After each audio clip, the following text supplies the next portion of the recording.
خدا کا نام کافی ہے ہزاروں غم مٹانے کو، خدا کا نام کافی ہے۔ تو کیا فرمایا؟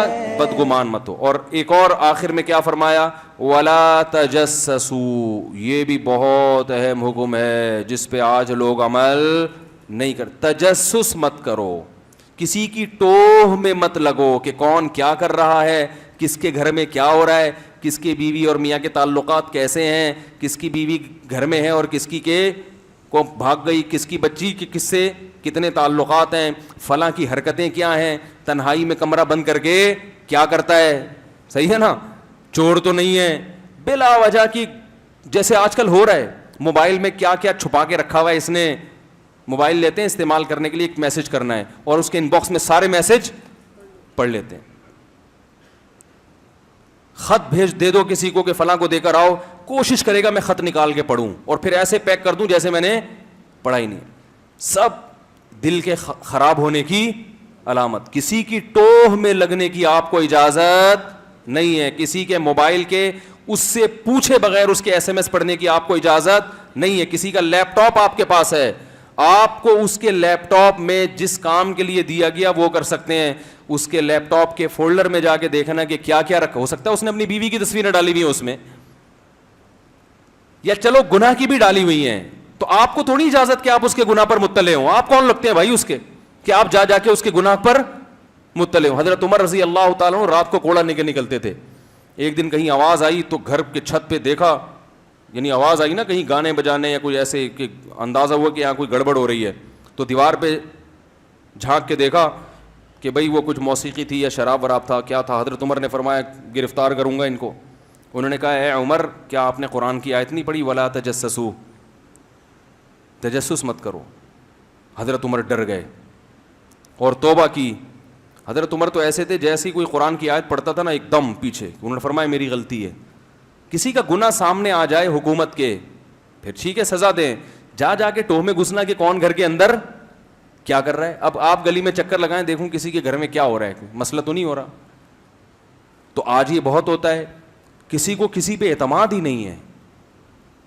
گھروں میں شوہر کی تحریریں ہیں کوئی پڑی ہوئی ہیں، وہ ڈرتا ہے کہ میری بیوی نہ پڑھ لے ہیں، اور موبائل کہیں رکھ کے نہیں جاتا، اس کو ڈر ہوتا ہے میری بیوی میرے سارے موبائل پڑھ لے گی، دیکھ لے گی، اور بیوی کو ڈر ہوتا ہے کہ ذرا سا میں نے موبائل چھوڑا تو شوہر کیا کرے گا، سارے میرے موبائل کے سارے ایس ایم ایس دیکھ لے گا۔ بالکل اجازت نہیں ہے، نہ شوہر بیوی کا موبائل چیک کر سکتا ہے اس کی اجازت کے بغیر، اور نہ بیوی شوہر کا موبائل چیک کر سکتی ہے اس کی اجازت کے بغیر۔ اس میں بسا اوقات بدگمانیاں پھیلتی ہیں۔ بعض دفعہ مرد کوئی نمبر پہ کوئی دوست نے مذاق کر لیا، لڑکی بن کے میسج بھیج دیا، بیگم نے دیکھ لیا، اب قیامت تک اس کو سمجھاتے رہیں کہ میری اس سے کوئی دوستی نہیں ہے، وہ یقین نہیں کرے گی، اس کے دل میں ایک بال پیدا ہو جائے گا۔ عورت کے ساتھ بھی ایسا ہوتا ہے، کسی مرد نے غلطی سے میسج بھیج دیا، ہو سکتا ہے وہ اس کی کوئی فرینڈ ہو، مرد بن کے بھیج دیا میسج، یا نون نمبر سے آ گیا کوئی میسج، آدمی نے تجسس کیا، پڑھ لیا، بلا وجہ کیا ہو جاتا ہے، بدگمان، اور ساری زندگی کے لیے دماغ میں ایک وسوسہ بیٹھ جاتا ہے۔ تو کیوں ایسے کام کرتے ہو جس سے آپس کا تعلق خراب ہو؟ کتنی سخت حدیث ہے، دیکھو آپ صلی اللہ علیہ وسلم نے فرمایا جب سفر سے واپس آؤ تو شہر میں داخل ہونے سے پہلے اپنے گھر والوں کو اطلاع دے دو کہ میں آ گیا ہوں۔ اچانک چھاپے مارنے کی اجازت نہیں ہے۔ لوگ کیا کرتے ہیں، ہم سفر سے آ رہے ہیں یار چپکے سے آئیں گے پتہ ہی نہ چلے، تاکہ اگر میری بیگم کو غلط کر رہی تو پکڑی جائے۔ تو ٹھیک ہے، پھر آپ بھی غلط کر رہے ہو نا تو یہ دعا کیا کرو کہ اللہ میں بھی پکڑا جاؤں۔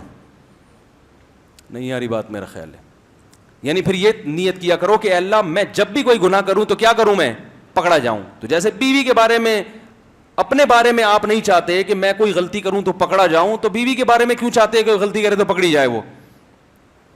ہاں اگر کوئی مضبوط قرائن سے آپ کو لگ گیا کہ معاذ اللہ عورت خراب ہے، کچھ بعض دفعہ ایسے قرائن ہوتے ہیں، تو پھر اس کا طریقہ کیا ہے کہ اس کو پہلے اطلاع دی جائے کہ بھائی دیکھو کچھ وسوسے آ رہے ہیں دماغ میں، کچھ ایسی اطلاعات آ رہی ہیں، تو مجھے پتہ ہے کہ تم خراب نہیں ہو، لیکن شیطان کو موقع مل جائے گا تعلقات خراب کرنے کا، لہٰذا اس سے پہلے کہ ہمارے تعلقات خراب ہوں میں آپ کا موبائل چیک کرتا رہوں گا، کیونکہ بڑی فسادی چیزیں موبائل، پہلے بتا دو پھر آپ چیک کر سکتے ہو کہ بھئی یہ آپ کا موبائل ہے، میں کسی بھی وقت چیک کر سکتا ہوں اس کو, کیونکہ مجھے کچھ ایسی اطلاعات ملی ہیں, لیکن اس کا دل خراب نہ کرو کہ تم ہو ایسے ہی, آپ کو کیا پتا ایسی ہے یا نہیں. جب تک 100% یقین نہ ہو آپ کسی پہ الزام نہیں لگا سکتے. آپ یہ کہہ سکتے ہیں کہ بھائی تم بہت اچھی ہو, لیکن دیکھو شیطان جو ہے نا وہ بہت خراب ہے, وہ ہمارے اچھے تعلقات کو خراب کر سکتا ہے. تو شیطان کا راستہ اسی سے بند ہوگا کہ بھائی مجھے آپ اجازت دو کہ میں جب چاہوں آپ کا موبائل, بولو نا بھائی, چیک کر. کیونکہ ہمارے نبی نے اچانک چھاپے مارنا. آپ کو بیٹے پہ شبہ ہے کہ کہیں یہ کمرہ بند کر کے انٹرنیٹ پہ بیہودہ فلمیں تو نہیں دیکھتا. آج کل اس طرح کی چیزیں نوجوانوں میں آ گئی ہیں. اب یہ اجازت نہیں ہے کہ آپ ایک دم دروازہ توڑ کے جائیں اور گھسیں, کیا کر رہا ہے بھائی تو, باپ کے لیے بھی جائز نہیں ہے. کیوں کسی کے گناہ پر مطلع ہو رہے ہو؟ آپ تربیت کرنا چاہتے ہو, اس کا طریقہ یہ ہے کہ آپ بیٹے سے بولو بیٹا ہمیں پتہ ہے آپ برے نہیں ہو, آپ کوئی غلط کام نہیں کرتے, لیکن دیکھو یہ انٹرنیٹ بڑی بری چیز ہے. آپ کنڈی لگا کے بیٹھتے ہو کمرے میں, خام خواہ شیطان میرے دل میں وسوسے ڈالتا ہے. مجھے پتہ ہے آپ ایسے نہیں ہو, لیکن وسوسے ڈالتا ہے. تو ہم نے گھر میں ایک قانون بنایا, ضابطہ بنایا جو سب کے لیے ہے کہ بھائی کوئی بھی نیٹ استعمال کرے گا تو بند کمرے میں نہیں کرے گا, دروازہ کھلا ہوگا. اور اگر شور کی وجہ سے آپ مسئلہ ہو رہا ہے آپ کے لیے تو پھر کنڈی نہ لگاؤ, میں کسی بھی وقت دروازہ کھول کے آ سکتا ہوں. اس کو پہلے بتا دو آپ, تاکہ وہ ہوشیار رہے کہ بھائی ابا کسی بھی وقت چھاپا مار سکتے ہیں. اچانک کسی کی برائی, پھر اگر وہ بے وقوف آدمی پھر بھی کر رہا ہے تو پھر تو وہ خود اپنی عزت کا خیال نہیں کر رہا نا. ایک آدمی کو پتا ہے ادھر کیمرہ لگا ہوا ہے اور وہ پھر بھی وہاں بیٹھ کے برائی کر رہا ہے, اس کا مطلب وہ چاہتا ہی نہیں ہے کہ میری عزت ہو اور میری برائی کو لوگ پردہ ڈالیں. خفیہ کیمرہ لگا کے لوگوں کے عیب پر مطلع ہونا. ہوٹلوں میں بعض لوگوں نے کیمرے لگائے ہوئے ہوتے ہیں, وہاں کوئی زنا کرتا ہے تو وہ زانی مرد اور عورت کی وہ ویڈیو وائرل کر دیتے ہیں. تو بھائی انہوں نے تو جرم کیا, لیکن آپ نے اس کو جو ہمیشہ کے لیے اس کو دنیا کے سامنے ننگا کر دیا, وہ تو مجرم ہے. آپ اس سے بڑے مجرم ہو کہ آپ نے ان کے لیے توبہ کا راستہ ختم کر دیا.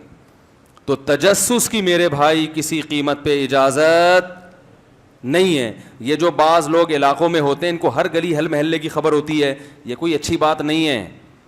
ہر گھر میں پتہ ہوتا ہے اس گھر میں کیا ہو رہا ہے, اس گھر میں کیا ہو رہا ہے, بڑے فخر سے بتاتے ہیں. یہ کوئی نالج کی بات ہے؟ آپ کو صرف یہ پتا ہونا چاہیے کہ میرے گھر میں کیا ہو رہا ہے. کو کیا ضرورت ہے کہ اس گھر میں کیا ہو رہا ہے؟ لوگ آ کے بتائیں بھی, بولے بھائی ان کا مسئلہ ہے, مجھے کیوں بتا رہے ہیں؟ آ کے سنتے ہیں ایک دم شوق سے, ہاں ذرا بتانا. اچھا وہ جو نماز پڑھتا ہے مسجد میں, اس کی بیٹی بھاگ گئی گھر سے, ہے ذرا اور ذرا ڈیٹیل بتا یار.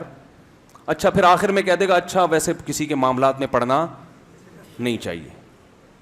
تو صاحب کھود کرید کے اندازہ لگا لیا, پوری تفتیش کر لی. بھائی چھوڑ دو, لوگوں کے حالات ہیں, اپنی طرف اپنے گریبان میں دیکھو, اپنے بارے میں بدگمان رہو ہر وقت.